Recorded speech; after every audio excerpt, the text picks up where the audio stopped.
So hello friends, welcome back to Corbett YouTube channel and welcome back to Java interview questions and answer series। और आज की इस video में हम लोग टॉपिक करने वाले हैं overloading and overriding interview questions. तो जितने भी क्वेश्चंस रहेंगे काफ़ी मज़ेदार क्वेश्चंस है और most favourite most asked interview questions जो रहेंगे वही मैं इस वीडियो में कवर करूंगा, जिससे आपको बहुत सारा बेनिफिट्स मिल सके और आप अपना ड्रीम जॉब जो है वो मिल सके। So one more request to all of you, if you are new to this channel then please do subscribe and like my video. This will definitely going to motivate me to make more interesting videos. So let's get started.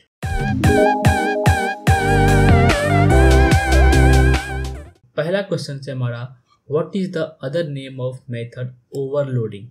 So एक concept होता है method overriding and एक concept होता है method overloading. Overloading, सो overloading को हम लोग बोलते हैं स्टैटिक पॉलीमॉर्फिज्म एज वेल। ठीक है, इसका कंसेप्ट जो इन डिटेल्स में नेक्स्ट में कुछ क्वेश्चंस रहेंगे उसमें मैं आपको अच्छे से एक्सप्लेन करूँगा कि मेथड ओवरलोडिंग क्या होता है विद प्रॉपर एग्जांपल। ऐसा नहीं सिर्फ थ्योरेटिकल में एग्जांपल के साथ एक्सप्लेन करने वाला हूँ। So how will you implement method overloading in Java? तो पहले हम लोग ओवरलोडिंग जो वर्ड है उसको समझ लेते हैं और फिर मैं आपको एक्सप्लेन करूँगा कि कैसे उस चीज़ को हम लोग अचीव कर सकते हैं। So a class can have multiple method with same name but different argument is called a method overloading। Overloading यानी कि हम लोग किसी चीज को ओवरलोड कर रहे हैं, एक के ऊपर एक, एक के ऊपर एक, एक के ऊपर एक, पर डिफरेंस क्या रहेगा कि उसका जो आर्गुमेंट्स रहेगा वो अलग अलग टाइप्स के होंगे। ठीक है, तो कैसे हम लोग अचीव कर सकते हैं? Different number of parameters, different type of parameters और different sequence of parameters. Parameter को आगे पीछे भी करेंगे तो भी हो जाएगा, but method name should be same. A class can have multiple method with same name, this is very important. Same name, name जो है वो सेम होना चाहिए। उसके नंबर्स ऑफ पैरामीटर जो है वो कम ज़्यादा हो सकता चलेगा, डिफरेंट डेटा टाइप होगा फिर भी चलेगा, different sequence of data type होना चाहिए वो भी चलेगा, but method name should be same. Example के तौर पे हमारे पास ये टेस्ट क्लास मैंने डिक्लेयर किया एंड इसके अंदर एक मेथड है पब्लिक स्टैटिक वॉइड में, जो कि हमारा मेन मेथड होता है जहाँ से हमारा जो है प्रोग्राम एग्जीक्यूट होता है। एंड इस मेन मेथड को मैंने क्या किया? ओवरलोड किया। So main with string array, main with only one arguments and main without arguments. ठीक है, सो मेथड को मैंने ओवरलोड किया। मेथड नेम सेम है बट अगर हम लोग टाइप्स देखेंगे, डिफरेंट टाइप्स ऑफ पैरामीटर्स, इस चीज़ को हमने यहाँ पे अचीव किया हुआ है। ठीक है, मेथड ओवरलोडिंग को अचीव करने के लिए। तो आई होप मेथड ओवरलोडिंग के कंसेप्ट आपको अच्छे से समझ में आ गया रहेगा। आप इस टेक्स्ट को आप एक बार वापस से रीड कर लीजिए। ठीक है, आपका कंसेप्ट और भी अच्छे से हो जाएगा। आप इस पॉइंट को भी नोट कर लीजिए। मूव करते हैं नेक्स्ट क्वेश्चन पे। What kind of argument variation are allowed in method overloading? तो ऑलरेडी हमने देख लिया क्या होना चाहिए। Number of parameters, data type of parameter और सीक्वेंस, ये तीन चीजें जो है should be differ to provide the method overloading. अगर तीनों सेम हो जाएगा तो हमें एरर देगा, बिकॉज सब कुछ डुप्लीकेट मेथड का एरर नहीं आना चाहिए इस चीज को अवॉइड करने के लिए। So method overloading allows to method with same name but different in number of parameter, different data type होना चाहिए और सीक्वेंस उसका क्या होना चाहिए? डिफरेंट होना चाहिए। So now go to next question, that is 43 of Java interview playlist series. So why it is not possible to method overloading by changing return type of the method? ये क्या कहते हैं कि जो हमारा रिटर्न टाइप है, यानी कि अगर एग्जांपल पे देखें यहाँ पे रिटर्न टाइप क्या है? void, यहाँ पे क्या है? void, यहाँ पे क्या है? void। तो कहते हैं कि अगर हम लोग रिटर्न टाइप चेंज कर देंगे तो उस चीज़ को मेथड ओवरलोडिंग क्यों नहीं अचीव कर सकते? तो रीजन क्या है कि if we change the return type of overloaded method then it will lead to ambiguous behaviour. How will client know which method will return what type? Due to this different return type are not allowed in overload method. यानी कि suppose अगर मैंने यहाँ पे get age और get age किया और हम अलग अलग वैल्यू पास कर रहे हैं। ठीक है, बट अगर हम लोग रिटर्न टाइप चेंज कर दिए, किसी का इंट, किसी का फ्लोट और किसी का ये, तो मालूम कैसे पड़ेगा कि उसने कौन से मेथड से हमें वैल्यू को रिटर्न करके दे दिया है। ठीक है, तो उस चीज़ को अवॉइड करने के लिए मेथड ओवरलोड जो है जावा स्पेसिफिकेशन के हिसाब से क्या होना चाहिए, मेथड का नेम सेम होना चाहिए, ठीक है, प्लस उसके नंबर ऑफ पैरामीटर डिफर करेंगे चलेगा, डेटा टाइप्स उसका डिफर होना चाहिए, और सीक्वेंस जो है उसका पैरामीटर का डिफरेंट होना चाहिए, ठीक है।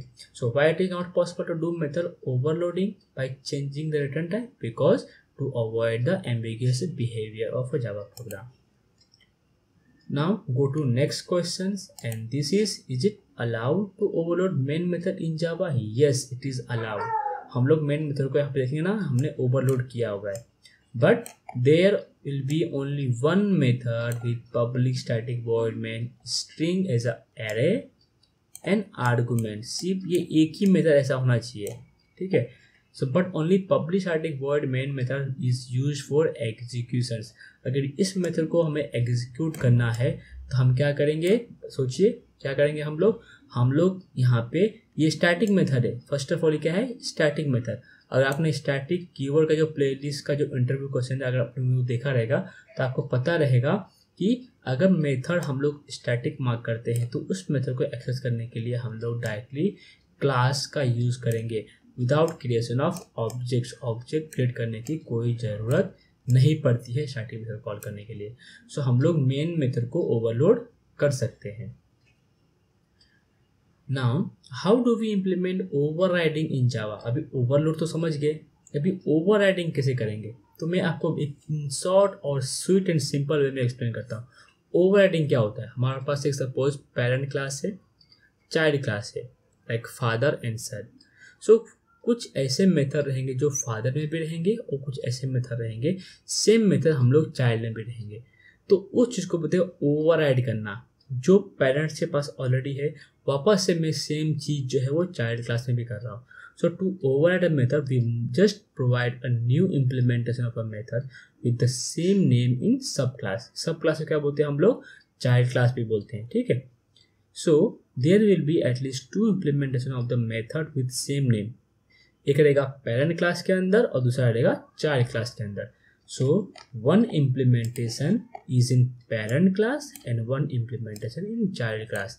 सो अगर मैं एग्जांपल के तौर पे बोलूँ, पेरेंट क्लास के अंदर सपोज अगर मेथड है गेट एज, तो चाइल्ड क्लास उसको एक्सटेंड कर रहा है और यहाँ पे मैं भी चाइल्ड क्लास में भी एक मेथड डिक्लेयर किया हूँ गेट एज करके, ठीक है। तो कुछ इस तरीके से ओवरराइडिंग होता है। और ओवरलोड क्या होता है, विद इन द क्लास। ये नोट कर लीजिए, ओवरलोड जो होता है वो विद इन द क्लास होता है और ओवरराइडिंग जो होता है वो पेरेंट एंड चाइल्ड क्लास के बीच में होता है। This is major difference. ये भी चीज़ें क्वेश्चन कवर करने वाला हूँ, आएगा इसी में ही, इसी प्लेलिस्ट में, इसी वीडियो में वो क्वेश्चन भी कवर हो जाएंगे, difference between overloading and overriding. Now next question is, Are we allowed to override static method in Java? This is very important questions। आप इस क्वेश्चंस को जरूर स्टार्ट मार्क कर लीजिए और इसको अपने दिमाग में जो है बिठा लीजिए, मतलब ऐसा, no we can not override static method because static method जो होता है वो क्लास लेवल पे होता है। अगर मेथड को हम लोग ओवरराइड भी करेंगे तो उसका कुछ मतलब ही नहीं रहेगा हमें, ठीक है। Java does not allow overriding a static method. If you create a static method with the same name in subclass, then it is a new method, not an overridden method. यानी कि वो उस क्लास के लिए new method कहलाएगा, because static जो होता है वो रेस्ट्रिक्टेड होता है उस क्लास के लिए। उस क्लास के ऑब्जेक्ट्स क्रिएट किए बिना ही हम लोग एक्सेस कर सकते हैं। बट अगर हम लोग सेम मेथड पेरेंट में भी डिक्लेयर करते हैं विद स्टैटिक, सेम मेथड हम लोग चाइल्ड में भी डिक्लेयर करते हैं, तो उसको हम लोग ओवरराइडिंग का कंसेप्ट नहीं बोलेंगे। वो जो चाइल्ड क्लास है उसको कंसिडर करेगा as a new method, as a new method, ठीक है। ये पॉइंट को याद रखिएगा आप। Now why Java does not allow overriding a static method? So जो प्रीवियस क्वेश्चन था उसी का ही थोड़ा और मोर लेवल पे क्वेश्चन पूछा गया है कि why Java does not allow overriding the static method. तो इसका आंसर मैंने ऑलरेडी एक्सप्लेन कर दिया है, फिर भी हम लोग वापस से देख लेंगे।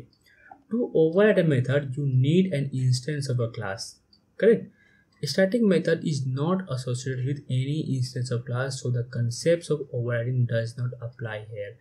Therefore Java does not allow overriding a static method, ठीक है, मैं वापस एक्सप्लेन करता हूँ क्या बोलना चाहता है कि अगर हम लोग स्टैटिक मेथड को एक्सेस करना है तो उसके लिए हमें किसी क्लास का ऑब्जेक्ट्स क्रिएट करने की ज़रूरत नहीं है। हम लोग using class only we can access those method. But अगर मेथड को हम लोग ओवरराइड करते हैं, पेरेंट के अंदर भी मेथड है और चाइल्ड के अंदर भी मेथड है, तो हम इसका ऑब्जेक्ट क्रिएट करके उस जो मेथड रहेगा नॉन स्टैटिक मेथड उसको हम लोग एक्सेस करेंगे। बट स्टैटिक मेथड को एक्सेस करने के लिए हमें क्या चाहिए, only class name is sufficient to access those method. So अगर पेरेंट क्लास में कोई मेथड है उसको एक्सेस करने के लिए हम लोग parent class dot method name pass कर देंगे तो वो ऑटोमेटिकली उसको कॉल कर लेगा। और चाइल्ड क्लास में कोई अगर स्टैटिक मेथड रहेगा तो हम लोग चाइल्ड क्लास डॉट वो मेथड नेम पास कर देंगे तो उसको वो कॉल कर लेगा। ठीक है, इतना सिंपल कंसेप्ट है इसका। Is it allowed to override and overload method? This is also very good questions और ये काफ़ी थोड़ा कंफ्यूजन लग रहा होगा आपको, करेक्ट? बट डरने की कोई बात नहीं है। ये क्या बोलता है कि हमारे पास एक पेरेंट क्लास था और चाइल्ड क्लास था। तो पेरेंट क्लास में जो मेथड था उसको हमने ओवरराइड किया चाइल्ड क्लास में, बिकॉज ओवरराइड का कंसेप्ट क्या होता है कि method name should be same, return type should be same and number of argument should be same. ठीक है, ओवरराइड करने के लिए तो ये बोलता है कि हमने मेथड को ओवरराइड कर लिया चाइल्ड क्लास में। अब चाइल्ड क्लास में क्या हम लोग मेथड को ओवरलोड कर सकते हैं? बिकॉज ओवरलोड के कंसेप्ट में क्या होता है, मेथड का नेम शुड बी सेम। ठीक है, number of types, number of argument और सीक्वेंस डिफर कर सकता है, बट अगर मेथड नेम हम लोग सेम रखते हैं तो उसको ओवरलोड बोल सकते हैं। बस इतना ही सिंपल सा आंसर था इसका। आई होप आपको समझ में आ गया रहेगा। अगर नहीं समझ में आया है तो उसको वापस से थोड़ा 10 to 15 सेकेंड बैक कीजिए और वापस से समझिए। ठीक है, मतलब जो मैंने बोला उसको वापस से सुनेंगे तो आपको अच्छे से समझ में आ जाएगा। मैं आपको फिर भी एक बार आपको बता देता हूँ because this is very important, आपका जॉब के रिलेटेड है। इसलिए ये क्या बोल रहा है कि सपोज पेरेंट क्लास में मैंने एक मेथड डिक्लेयर किया M1 और चाइल्ड क्लासेस में मैंने एक मेथड डिक्लेयर किया M2 करके। ठीक है, अब क्या कर रहा है कि चाइल्ड क्लास में क्या हम लोग वापस से M2 मेथड डिक्लेयर कर सकते हैं? ओवरलोड, ये हो गया ओवरलोडिंग। ठीक है, तो ओवरलोड हम लोग कर सकते हैं, बट उसका क्या होना चाहिए, नंबर से जो आर्गुमेंट्स रहेगा वो थोड़ा डिफर होना चाहिए, फिर टाइप को हम लोग डिफर करना पड़ेगा। तो यही क्वेश्चंस का आंसर था। ठीक है, आपको मैंने एग्जाम्पल के साथ भी एक्सप्लेन कर दिया। अभी आप लोग एकदम कॉन्फिडेंस हो गए रहेंगे इस कंसेप्ट को लेके। सो अभी हमारा सबसे last question and most favourite interview question है ये वाला।